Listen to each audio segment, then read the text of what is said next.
Hello everybody and welcome to Astrology. We're going to just quickly have a brief look at the Taurus new moon coming up at 25 degrees Taurus. But just quickly before I start off, there's been a few inquiries in regards to my Chinese astrological course online, and that is there, and it's set as a foundation, and then so that gives you a good grounding in the 6 chart types in Chinese astrology. And then usually because people have been asking me what happens after you do the online course, and usually I take on people one-on-one, so I prefer training that way. You learn a lot quicker, and so it's usually by certain levels, and then I take people on one-on-one. But the course is online setup, which gives you a good foundation. There's 2 handbooks, and it's pretty self-explanatory and gives you a good grounding in yin and yang 5 elements, the 12 animal branches, and the psychological types of the elements. And then we usually move into the deeper stuff, which I usually do when I take people on one-on-one. So I'm just putting that out there now.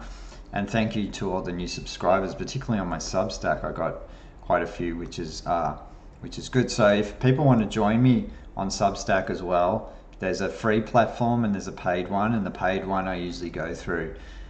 There's a lot of the Chinese medicine lectures I gave on there for the Chinese medical practitioners who are interested in that. And then of course I've got a little cell salt series too on that. So there'll be more on cell salts coming up shortly in a few videos. And for those who don't know, I've covered the 12. I've done a whole series on cell salt astrology, and now that we're kicking into the Taurus new moon, one of the key salts for that is nat sulf, obviously. So I've covered that one pretty well on my channel. I've done two parts, but I love doing that series, and I encourage everyone to listen to that, actually, especially if you're really into a health or a health practitioner. There's a unique take on all those kind of things, because I understand how to apply them from a Chinese medical point of view as well. So anyway, that aside, we have a new moon in Taurus at 25 degrees. So the new moons, they're all about setting intentions and goals, which is important. And I think a Taurus moon is about grounding and pacing yourself with patient intentions, right? At this time, like anything with Taurus, right, slow and steady wins the race. So, and there's a steady and realistic calm about a Taurus moon, right? And as the moon really rules our inner life and how we feel, so our inner contentment comes through waiting, stillness, and relating to the world of nature. So Taurus is a very resourceful, resilient kind of sign. And it is very, very patient. But I think, at this time, right, because, a lot of us are extremely urbanized.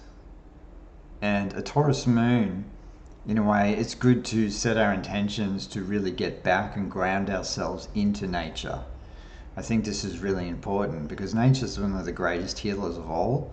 And it is a good time to really reconnect with the earth, get out there, and really balance our bioenergetic field as best we can, right? Because more and more of us are becoming more and more urbanized around electromagnetic radiation and Wi-Fi, and it's good to get away from this around trees or the oceans and things like this. So I really encourage this around this Taurus moon, this new moon coming up, because the moon actually represents where we seek security within ourselves, and a Taurus moon feels secure in unchanging and predictable situations, and it's comfortable with all sensual stimuli, right? People with Taurus moons actually can be quite possessive and have a deep need for security and control, which can inhibit the flow of the emotions, right? A lot of people may or may not know that Taurus actually can be an extremely possessive and controlling sign. But and Taurus actually rules the throat, the thyroid, the vocal cords, the voice. Speaking of that, my son is an example, is born with a Taurus moon, and it's in conjunction to his south node in Taurus, and he's actually quite a very good natural singer. He loves singing, and he's doing quite well with that, and got into the what they call in Australia the Victoria State Spectacular. So he loves using the voice naturally. So the Taurus moons can use this, but from medical astrology point of view, it definitely rules the throat, and it does have a connection in a way to the sexual organs as well by reflex zone because of the opposite sign of Scorpio. So those two kind of play out together in a way. And the Taurus moon, like I said before, slow, steady wins the race. So this new moon's going to be in conjunction with, there's a few really big things happening with this new moon actually. It's in conjunction with Mercury and the planet Uranus, so that's going to add a level of particularly maybe a little bit of speed dynamics to the moon, because these planets, the Mercury likes movement, and Uranus is quite erratic with movement, which we may feel a little bit of impatience when it comes to wanting to set our goals, wanting things to really move. And of course, this moon is at a 25 degrees in Aries, which is an Aries degree, right? From this point of view. And I always look at degree theory because it always adds an element of different flavor to how things are going to play out, right? And when there's an Aryan degree alongside with a Taurus moon, I mean, there's going to be more of a competitive drive, right, for setting our new intentions. It's going to stoke up the fires, right, of the Taurus. Taurus likes to move slowly, right? But with the Aryan degree, it's going to really put a cattle prod on the bull's ass and get it moving quicker, right? And so there's going to be a greater sense of urgency in a way, and most of us on a collective level could be feeling is to want to set our intentions depending on where, of course, it all falls in our charts.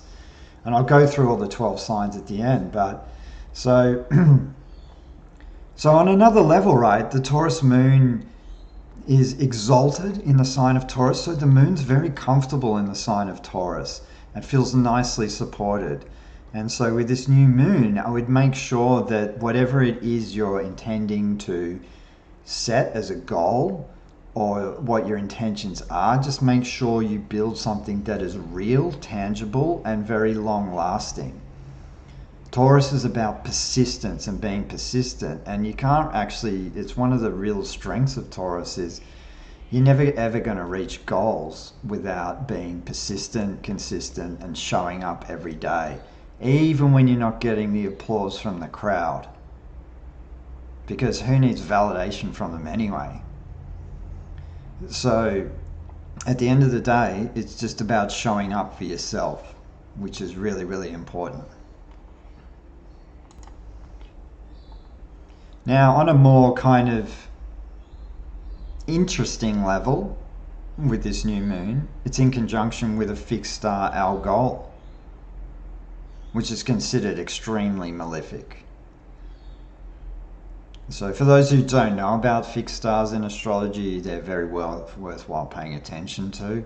I haven't talked about them so much on my channel yet, but I mean, I couldn't avoid talking about this because here we are, right? And the themes of our goal are losing one's head, right? We need to understand the Medusa, right? And this is when the mythologies and themes of the mythologies come very important when it comes to this. But our goal is one of the most sinister, malefic fixed stars that you can ever come into contact with, really, astrologically. And so it's about losing one's head, either literally or figuratively, right? So it's associated with misfortune, violence, decapitation, hanging, electrocutions, mob violence. I would even say demonic possessions, and sorcery, and of course most things on a malignant nature. Now, I just threw this in, right, because I think it's important, but obviously on a collective level, I think a lot of these things tend to do obviously go on behind the scenes, right?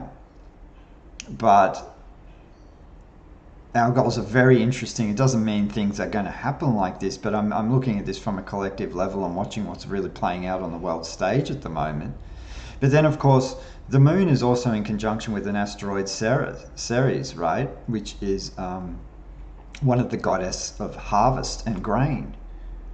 And the Ceres kind of story or myth around this is quite important, because her daughter was Persephone, who was the maiden daughter of Ceres, who was out picking out flowers in the field near Eleusis before the earth opened up before her and a dark chariot emerged from the depth driven by a dark rider. So this is like the myth. And then she obviously got abducted by Hades, right, and went into the underworld. And so he sees Persephone unwillingly into the land of the dead. And this is all in connection with this new moon. But once Persephone was abducted into the underworld, all the crops had died, right?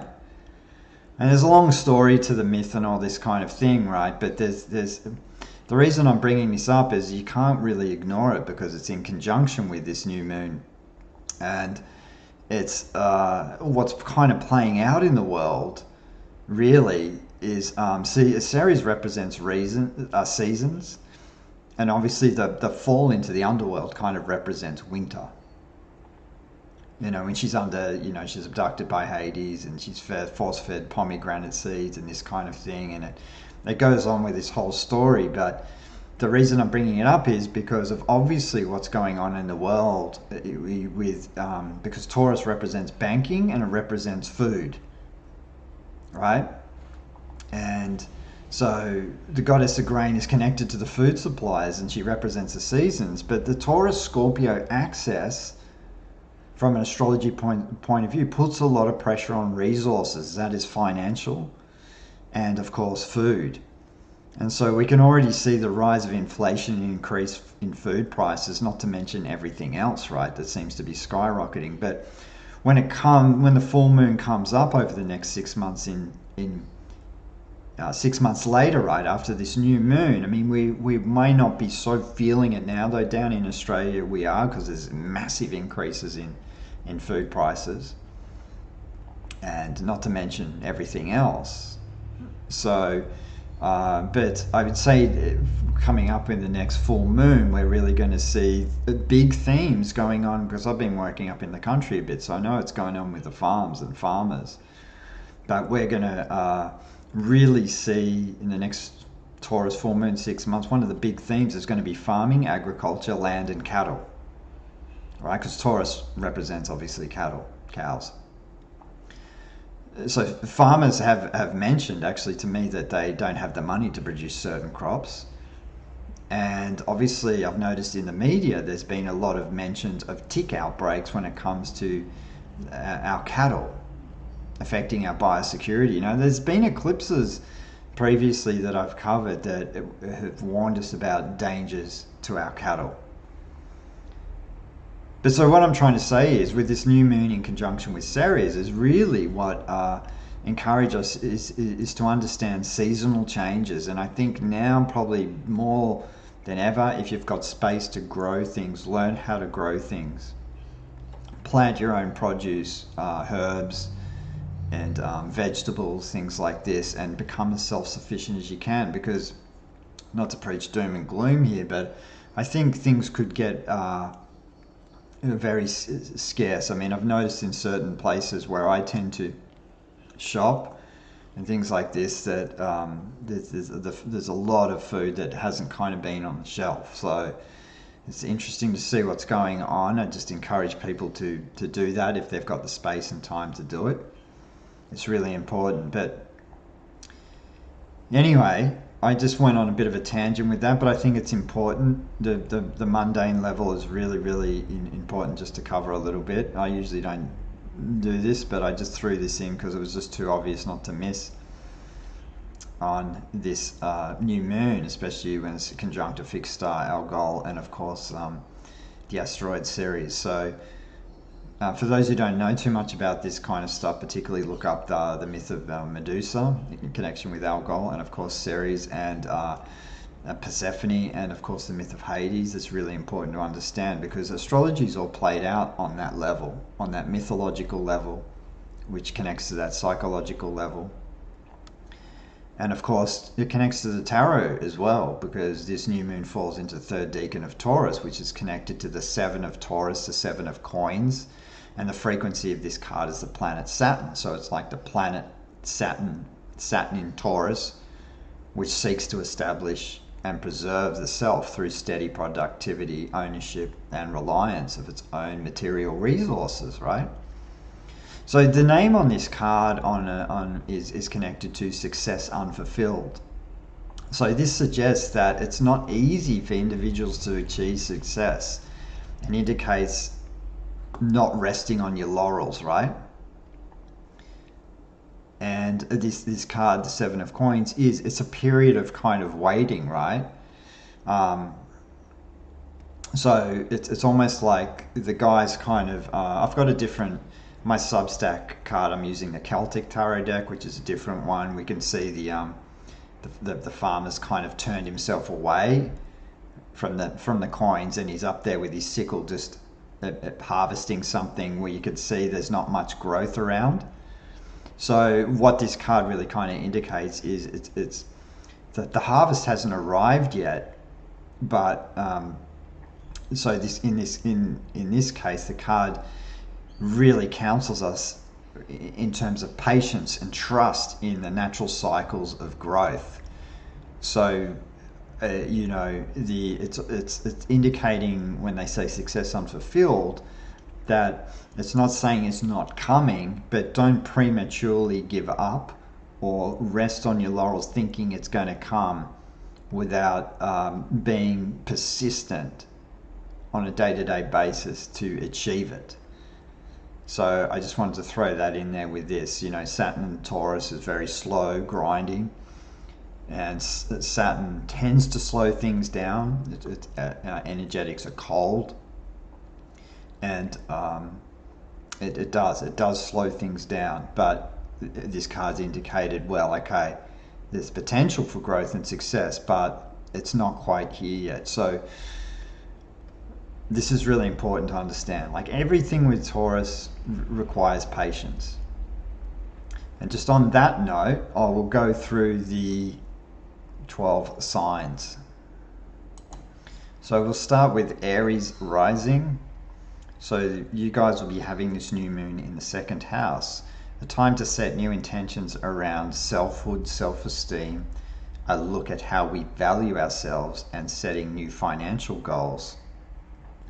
So Venus rules the new moon and is playing out through your 3rd house. So of course, you know, with new moons and things like this, right, the moon in Taurus, we've got to look to the planet Venus, because Venus rules Taurus and what Venus is actually doing. So Venus rules the new moon, playing out through the 3rd house. So themes of curiosity, daily connections, and communications is what you want to put value on at this time, because we've got to remember Venus represents value, how we value ourselves, and wherever it's transiting in that chart at this point in time is where we want to pay attention to our values. So self-worth and upgrades and financial goals will be the focus around this new moon for you guys. You could potentially be looking to connect with others through partnerships, as Venus is playing out through your 7th house, right? Because obviously you guys have Libra on the descendant, which is the opposite sign. The 7th house rules relationships. So you could start a new business online with Venus in the 3rd house and look to partner up with someone to do it with. It could also be a community project that you're looking to do with others in the community. Your chart ruler Mars, which is interesting, which is a lot of your chart, is in conjunction with Chiron actually at this time in the 1st house, indicating a wound that needs to be addressed of some kind. That can really play out when the Lord of the chart is particularly in conjunction with Chiron. So this wound can be around self-identity at this time and can possibly be processed through writing, right? With Venus playing out through the third house.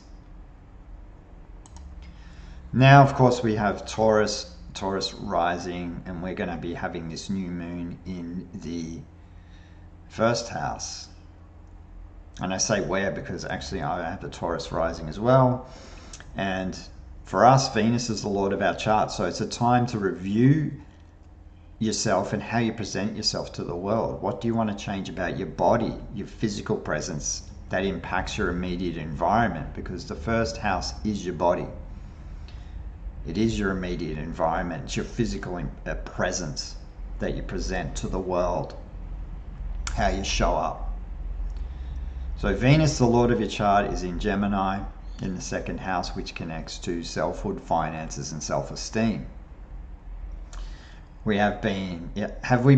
Questions can arise, right? Have we been truly valuing ourselves in order to receive our financial worth, in order to offer our own personal value to the world? Because Venus is about values. Wherever Venus is in our charts, how we can offer value to others.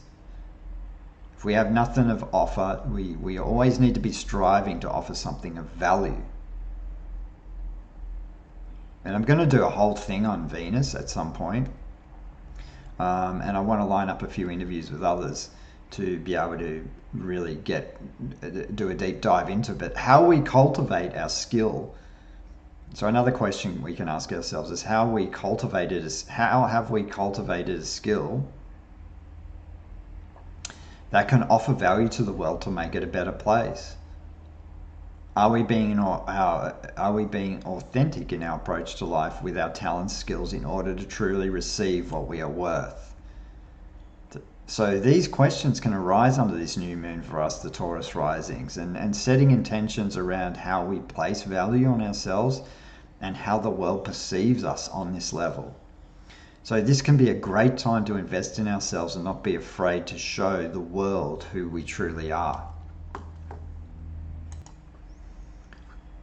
So we have Gemini rising with this new moon. It's going to be in the 12th house. So this is a private placement for this new moon. So it's a time of reflection and thinking about what we can be coming up with on a subconscious level. The planet Venus is in the first house, indicating more charm, beauty, and a great time to present yourself for romantic opportunities. There can be private healing around beauty and self-esteem at this time. So whatever you're doing behind the scenes to improve yourself at this time, people can really notice it as Venus is in the first house. And they may even ask you, oh, what have you been doing? You're looking really good, but you kind of tend to want to keep it a secret of some kind. It can be a good time to journal your messages that come through your dreams, because the 12th house really is all about sleep and messages from the subconscious, unconscious, and downloads from intuition. Intuitive insights can come through the 12th. So you may set new intentions for quiet and rest time, and also organize a retreat at some stage within the next 6 months to recharge your bio energies. Cancer rising will be having this new moon in the 11th house.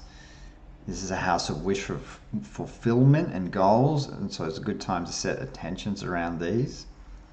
You may keep your hopes and wishes private, actually, at the moment, as Venus is playing out through the 12th house.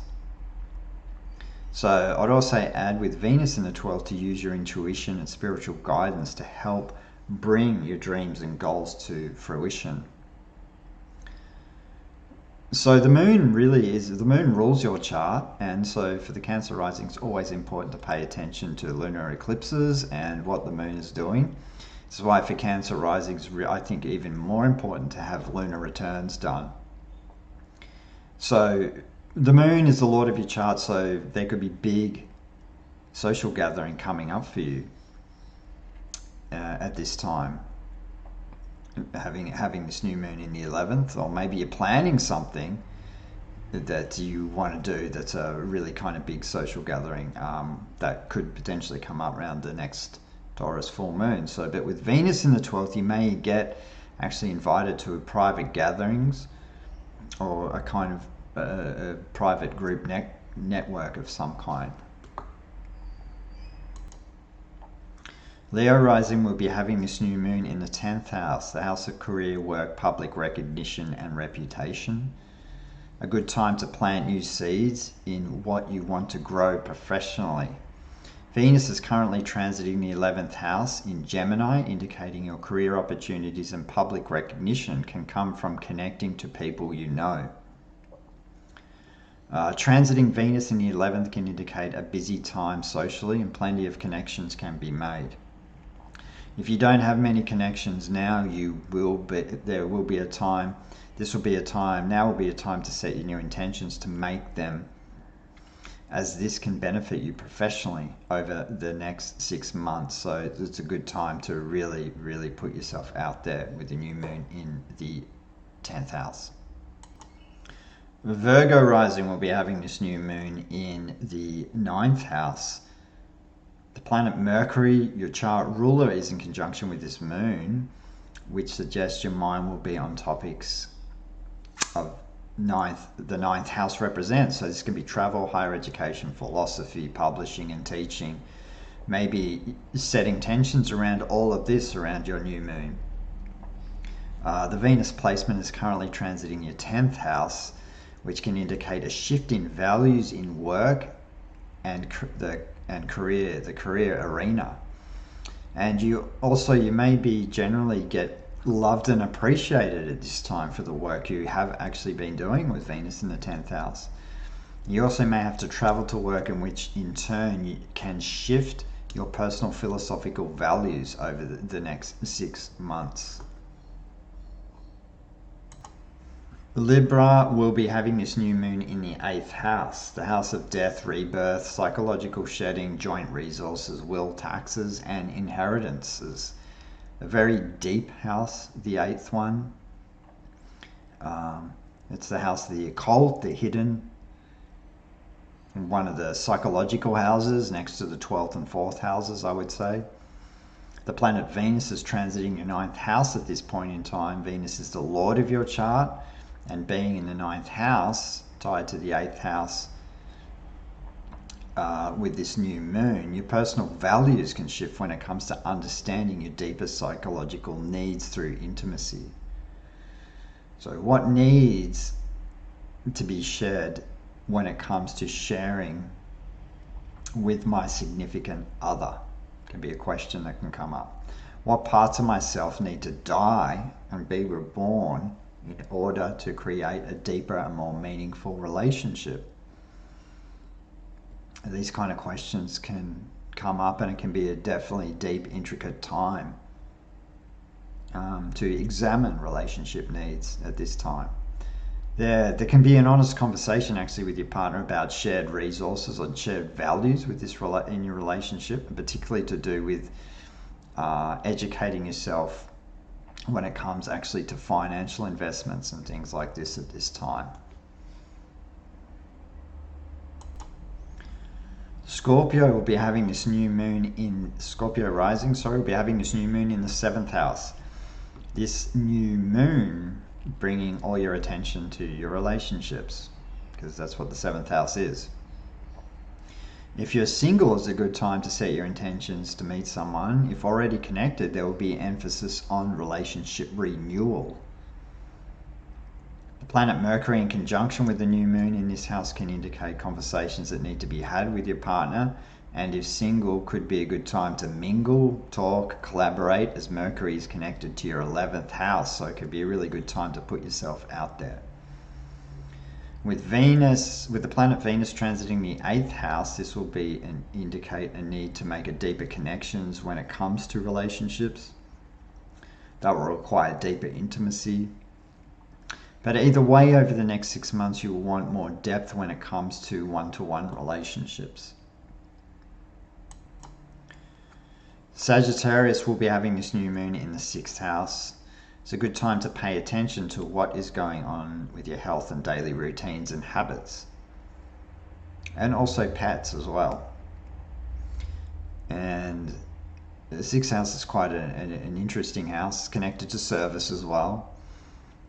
But one of the health houses, if the physical body and your health is run down, then it's a good time to spend time over the next 6 months to change your daily routine in order to get healthy. A good time to set intentions around how you can be more of service to others and add value.